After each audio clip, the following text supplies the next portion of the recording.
Hey everybody, welcome to the podcast, the Project Investigation Collaboration, the podcast brought to you by the Veritas Project. The Veritas Project, we have more things that make you go, than CNC Music Factory. And that is a solid Gen X joke. If you younger ones don't understand that, ask your parents. You can Google it. Yep. And as always, we're here with the founder of the Veritas Project, Robert Curtis. That's me. And I'm lead investigator Todd Boyer. And welcome everybody. Yeah. We're doing this at a different time because Bob had to work this morning. So we're in the evening. Yep. So it is all good. So I decided that, I'd break myself again.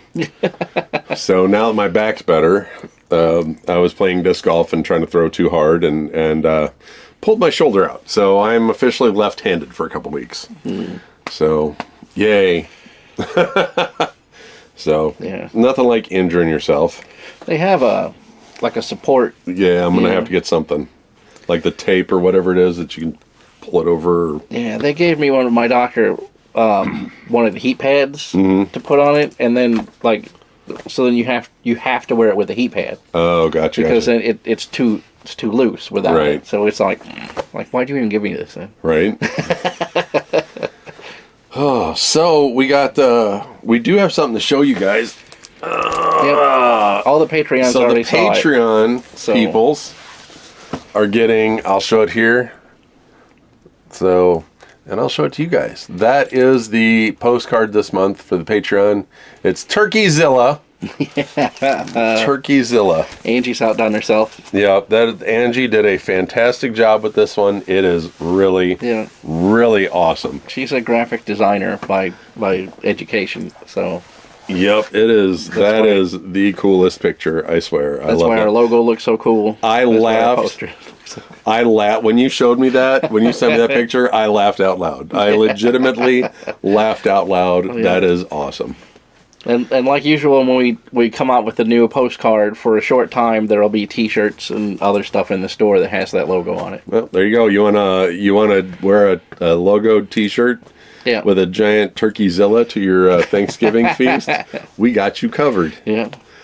So, anything else going on? I know you had a busy day today. Yeah, I was super busy. A lot of people lost their pets today. That's unfortunate. Alrighty, so let's get into this investigation that we had a week and a half ago. Yep. So we did that, a week ago. A week and a day ago. It was last Saturday. Yeah, it was last Saturday. Saturday before Halloween. And we went to Mill Street Treasures, which is where I caught that awesome shadow figure 4 or 5 years ago. That we showed it 1,000 times. We showed it 1,000 times, yeah. It never gets old. But it's such good evidence in there, and the thing is, they have new stuff and they have antiques. Yeah. So it's a mixed bag of everything. In fact, while we were live, half the people on the live were window shopping. Yeah. They were like, "Oh, I want to buy this. I want to buy that." Angie bought some stuff while we were there. But it is an active place. Very, very old. Yep. It was. When was it constructed? It was constructed during the Civil War. Yeah. And it took 4 years to build the building simply because it was during the Civil War. They didn't have the manpower to actually build the building. Exactly. Now, the owner, the crazy thing about it, the current owner has the same birthday as the original owner, and they grew up on the same, or they live on the same farm. Right. Right? He lives on that farm now, and the original owner owned that farm. And that building's been in their family. Yep. Since. And he's the 5th owner. Yeah. In 160 years, he's like the 5th owner. Right. So it is wild. It used to be a hardware store back in the day, and now it is a really, really awesome treasure store. Like, you can get lost in looking at everything in there. There's so much cool stuff in there. My OCD goes crazy in there. It's just colors and coolness, and I mean, it literally can take you 10 to 15 minutes to look at one little section because there's so much neat stuff. And it's old stuff and new stuff, so it's it's not like an antique store where you can pinpoint what is making that, or what has an attachment Right. Because there's so much new stuff and old stuff hidden in, and it's new stuff that looks old. So it's kind of... Yep. Turn a little my way, Bob. You're sliding out of the frame over here. Oh, I'm a little... There we go. So, hey everybody, welcome to another live investigation with the Veritas Project. As always, we are here with the founder of the Veritas Project, Robert Curtis. Hello. And I'm lead investigator Todd Boyer. And this is our host for the evening. This is Brian Hart, owner of Mill Street Treasures in Waterloo, Illinois. And I've been in this place before. Actually, one of the best pieces of evidence we got was in the basement here. So I'm happy to be back. And this place has a wonderful history. And Brian, if you want to tell us a little bit about that history. The building was built between 1860 and 1864. They fired the bricks on the premises. It took 4 years to build because of the Civil War. And I'm the fifth owner since 1860. All five owners has been related. I myself personally is not related, but my wife was, and her aunt was, so it's one side or the other of the family, which is kind of cool. I started working here in October of 1978. It was Mill Street Carpet back then, which turned into Mill Street Treasures. I currently own the building. The original owner, Mr. Yobush, and I share the same birth date, and we grew up on the same farm, which is kind of an interesting piece of history. Yes. So. And every afternoon, his name appears on both my windows. You can see. Oh, there's still a ghost image. Ghost image Nice. in both windows. That's awesome. That's And awesome. I think I'm probably one of the few buildings in town that has the original facade. Meaning the glass is original, the front door is original. It's never been changed. All right, guys. Well, we're going to get on with the investigation, and we'll catch you live on TikTok currently. And this is for you YouTubers. We'll have this out in a few weeks. So Yeah. We'll catch you in a few minutes, guys. All right. Thank you.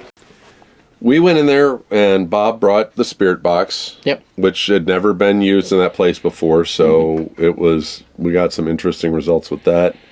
Why don't you go ahead and start with how you felt the whole spirit box session went as a whole? In the beginning, we got the usual, hey, kind of thing that we get all the time. And whenever we set it up anywhere, for like the first hour, you get a lot of, hey, hello, hey, kind of thing going on. And we got that for a long time in this location. It took them a good 2 hours before they started, like, figuring out they could make words out of it. And then once they started to communicate with thoughts and sentences, then it started picking up, getting a lot better. So I think if we went back next time, it would probably be, Kicking it faster. would be, It'd be better, yeah. So what are some of the notable words and things that came across? I think that we got a lot of what I would consider like proof of the spirit box working, because there was whole sentences that it was saying, like or you would have like a man's voice say like 3 words, and then like a woman would chime in partway through that and like continue the thought, you know what I mean? So it was like, it wasn't just like radio station blips, it was like a whole narrative. And didn't you say it said my name at one point? And didn't it answer me from upstairs again, like it always does? It does that a lot. It does. Like Bob stays right by it, and I tend to wander off. And man, we need another investigator, so don't have to go by myself all the time. Right.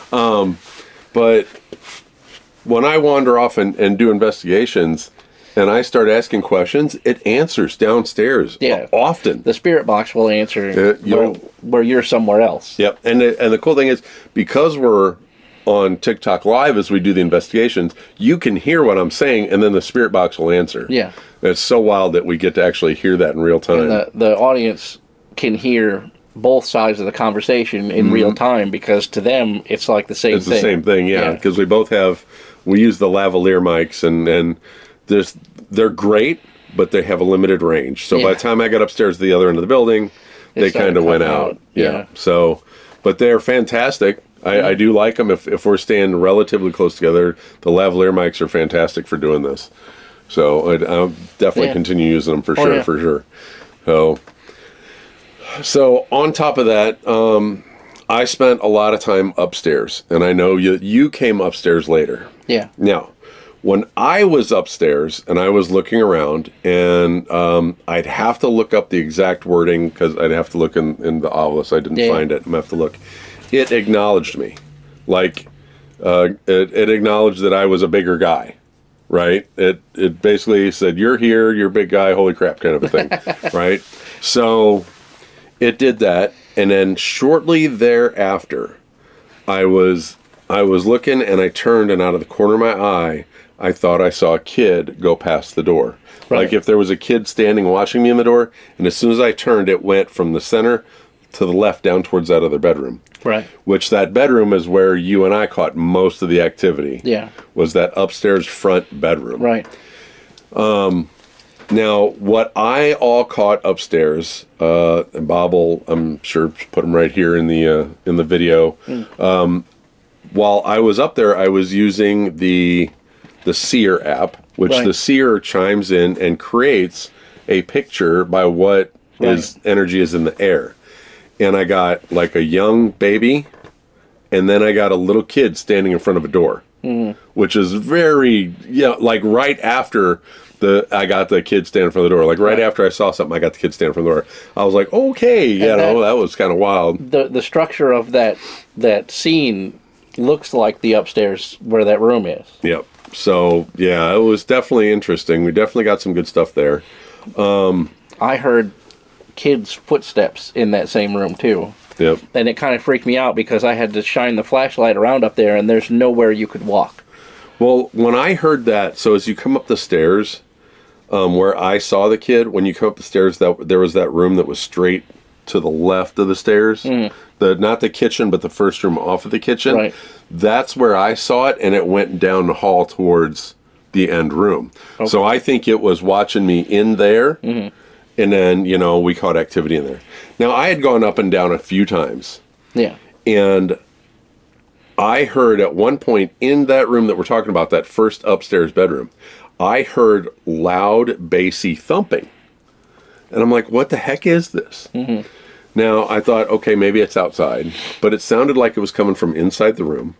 And I went back downstairs and I asked you, and Angie was actually outside in her car taking a break. Yeah. She didn't hear anything outside. And you guys didn't hear anything downstairs. No. So there was this loud, multiple thumpings. And unfortunately, the live didn't hear it either. No. So that was Yeah, 'cause unfortunate. we were all downstairs. But I had my I think I had my microphone on live, but I don't think anybody else heard. I think it was too deep for the microphone to pick it up. But it was just this weird thumping. And that whole upstairs, I feel like something communicated, because I was using the obelisk the whole time upstairs. Right. Now, when you heard the kid walk, was that in that room? Were you in that room? Front room, yeah. I was Okay. standing in that kind of like hallway that goes along the windows. I was standing right there, and there's a bunch of like desks or something piled up right there, and I heard plop, plop, plop, plop, plop, plop, like little kids' feet. And I was like, what is that? So I shined my flashlight over there, and it's full of stuff. Full of stuff. There's nowhere that somebody could walk in there.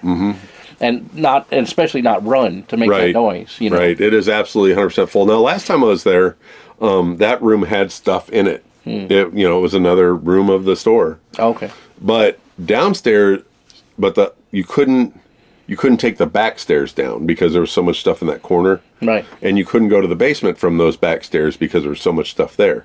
Okay. So you had to go outside to go to the basement. Right. So Wow. So yeah, he's got so much stuff he has to move it around a little bit, and he added more shelving since last time I was there too. I heard a noise down by the kitchen, and so I went into the kitchen to see what that was, and then I heard the same noise in the front of the building. So it was like it was messing with me. Oh. And then I got to the middle, and I heard like someone knocking on a piece of tin. Huh. There's like tink, tink, tink. There's a lot of tin in there. And I was like, what is that now? So then I walked out in the hallway, and when I did, I brushed one of those ghost signs, and it made that same sound. Huh. So whatever it was in that hallway. And brushed that sign. Right before I got there. Wow. So yeah, it was really active up there. That was the upstairs, like, I know that I set up those trigger objects up there. I set a car up there, and I set my little toy horse up there. And I was like, hey, if you knock this over, I'll leave it here. Yeah. I'll leave it for you. And left the live camera up there for those guys to watch. I had a laser grid, but it drained my laser grid. Yeah. Within just a few minutes, it drained my laser grid, whatever was up there. Maybe it was trying to knock the horse over and used up all the energy out of the laser grid and took it, because that laser grid's on a battery. So, I mean, it went quick. And then, I felt like at one point, I felt like somebody was right behind me. And there is, he was saying that, the owner, Brian, was saying that he felt that there's an old man up there and a little girl, and the old man won't let the little girl come downstairs. Oh, yeah, he told me that. So that's the feeling they got up there, and I think they've had other groups go through there. I've gone through there before. The group I used to belong to, well, all those people, screw it, we'll just shout out Grip Paranormal. They all went through there, had an investigation in there. So it is definitely a haunted location that he loves to have people in to do investigations. So, but super cool guy. It is a wild, wild place in there. And then I went downstairs. Now, downstairs, it acknowledged that I was downstairs. And I'll have to go, like I said, I'll have to go back through and see the actual words that it came up with. But we were at the front of the basement, and it said, come. So I went towards, we were at the back of the basement. It said come, so I went towards the front of the basement. So I was thinking it was trying to get me to go over there. Right. Well, then I switched from the Ovilus to the SLS camera. Right. And then I got this SLS figure kind of near where I caught the shadow figure. Right.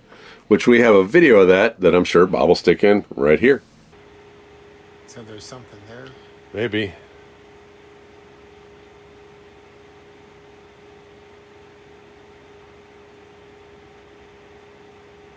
That's wild.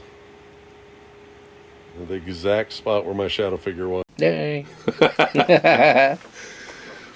But, so, and then I went back upstairs and was messing around with that again. So, overall, I think it was, definitely a fantastic investigation. Yeah. It's a place I would like to go again for sure. We had such wild pictures. Yeah. Like a bunch of religious pictures. Yeah. And I thought that was odd. Right, almost where this building sits is one building from the corner, and diagonal across the street to the other corner is the oldest church in town. Right. The Catholic Church, yeah. Sits right there. So maybe something was tied to that Catholic Church that, because we did get several religious. We got a creepy nun. I got like a pastor kind of with a big hat, almost like a bishop or something, with a big hat and everything is one of the pictures, And then I got that one picture that looked like a long building with a bunch of windows. And when we were downstairs, I look up and there's this little... It's like a birdhouse. Like a birdhouse or something that's kind of really looked a lot like that with the windows in line. So that was really cool. That was a really neat one. So maybe it was acknowledging that it liked that birdhouse downstairs or whatever. Yeah, it's like a tin birdhouse, and it has the same windows on it, the same shape as that. Really cool. So, and that's what you got. I mean, you're not going to get with those pictures. You're not going to get something exact. It's going to be trying to convey a meaning. Right. Or, like an allegory. Right. Almost. Right. So if you guys do get the Ghost Tube and the Ghost Vox and all those, they're good apps. But remember, there's a lot of... They're not going to say exact all the time. There's a lot of... It's like reading tarot. You have to kind of... Exactly. You have to figure out what the meaning of it is, not the exact picture of it. Yeah. Right? It's like it's showing you a picture of a bird, and it's trying to tell you a person's name or something. Right. Like it's Robin or, like that. So you have to be open to interpretation. And there were some weird ones that that we got that I'm still kind of puzzled. You know what?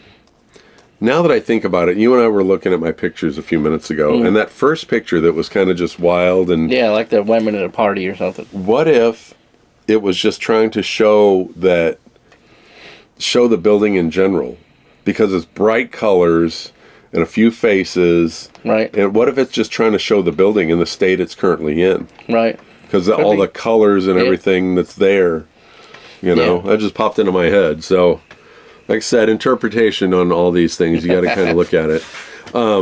Is there anything else that you can think of that really stood out in your mind? No, I was sad that I forgot Scott's second, phone with all of my ghost tube stuff on it. So I was upset about that because we were doing the live on this phone, and I usually have this other phone that I do the ghost tube stuff with, and I totally forgot it. And that's what I did. Is I have a backup phone that doesn't actually, it's not connected phone wise. Yeah. But I can connect Wi-Fi and then transmit, and that's what I use for the live, and then use my phone. It's got all the apps and stuff on it. So.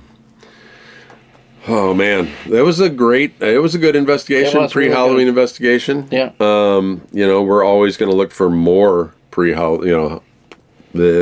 always look for more investigations. Yeah. I don't know why I'm saying pre-Halloween. We're always going to look for more investigations.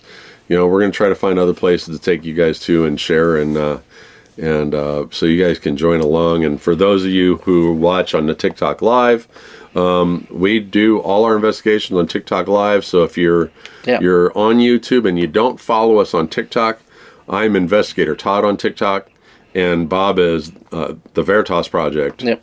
And you can follow us there on and then come watch the investigations live, because we do them on TikTok Live. So we put everything. So. The live runs through the entire investigation, so everything that happens in the live. So you can't. Those people who debunk paranormal channels, you can go to the TikTok and watch us record it. Yep. We don't hide anything. So it's all there in real time. Every second of the investigation is in real time on TikTok. Yep. So it's not like we go there for a couple weeks and then cut together an hour-long video of our investigation of just spicy stuff. It's all in the TikTok. So, and I know a lot of our live people like watching because they'll see things that we're not seeing, because we're like looking everywhere, and they'll be pointed one direction, like the investigation of the farmhouse. Right. We actually used the live audience as another investigator. We stuck the phone in the hallway, and you could go back and you could see some shadow kept peeking around the corner. Right, like a little face peeked out around the corner. Just wild. Kept doing that over and over, and everybody on the live got to see it. Yeah. So that was, that's a great way, use of technology to help our investigations out. I like it. And then we can kind of watch it too. So if I drop my phone in that spot, like I did up there, where we could watch the trigger objects and watch the laser field, we could go downstairs and watch it, on Bob's or whatever. Right. So, and then you guys always like to comment and tell us the things that you've seen during the live. So it's really helpful to us. Yeah, it is big time to do that. You guys have earphones in. Yeah, you guys hear really well. Yeah. And I know Robin, who's one of our mods, she always tells people, when they come in to watch, if you've got headphones or put them in. It's worth it. It helps us out a lot. Yep. You guys are basically the fourth member of the team. Yeah. The TikTok Live audience. So, oh boy, all I hear is a loud ringing all the time. Right. So, if it's subtle, I won't hear it. Yep. So, there's nothing else that you could think of that. I know the history of that building was really cool. It was never sold to other people. So that guy knows all of the history of that building. Yeah, and weren't the bricks were fired right there on the lot? Yeah, they made the bricks in the dirt hole that they were going to build the building in. So that's wild. You can imagine. I mean, that's just every screw hole and scratch in that wood is all original.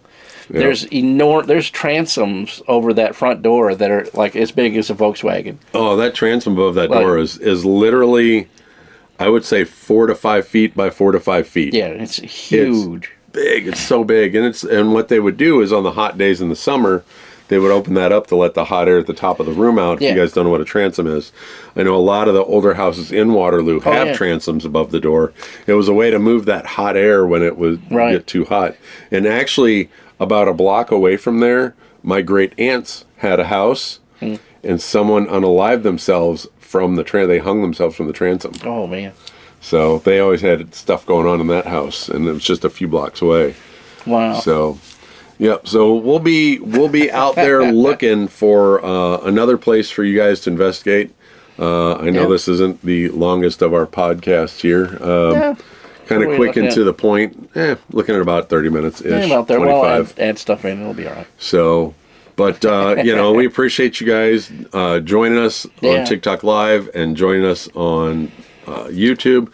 Don't forget, and I always forget to say this: if you enjoyed the video, like, comment, and share. Yeah, and share it to other people. Click on the notification bell. If you have people on the Facebook or whatever that like spooky stuff, you could always share it over there. Yep, for sure. Anything helps. Yep, and we're on, and we want to hear you guys' stories. We actually want to put together a whole. But blocked Robin's comment. So we want to do a whole. That's an important comment. We want to do a whole podcast of your stories. Yeah. So if you guys send us your stories, we'll go through them, and we'd love to have a whole podcast. We need about 6, 7, 8, 9, 10 stories would be. Yeah. 6, 7 stories would probably be enough that we can talk about them and whatnot. And email me your story. Or let us know that you have a story, and I'll send you some questions. Because I like to know how you felt and how old you were and how it made you feel, after you see it. How do you feel about the paranormal afterwards and all that kind of stuff. So there's a lot of other questions that I want to add in there, and we'll get some of those together and we'll create a podcast out of it. So yeah, totally. Well, I think we covered Mill Street Treasures. Great investigation, nice active place. Yeah. If you want to email something, Bob is therealveritasproject@gmail.com. Yep. I'm investigator.todd.paranormal@gmail.com. Follow us on all the social medias, TikTok, the Veritas Project. I'm Investigator Todd. Yeah, on YouTube. And we're already on YouTube. They would know because they're watching us on YouTube. Bob is working on getting more stuff up to the Spotify. Yeah. Don't forget, if you want to follow us on Patreon, if you're a paid Patreon member, you get a postcard every month, and I'll show it again. This is this month's cool postcard. And those T-shirts will be available with that logo on Teespring soon. Yep. So you can have them by Turkey Day. And, thank you guys for joining us this week on the podcast. And remember, stay curious. And find the truth, and we'll catch you guys next time. Bye, everybody. See ya.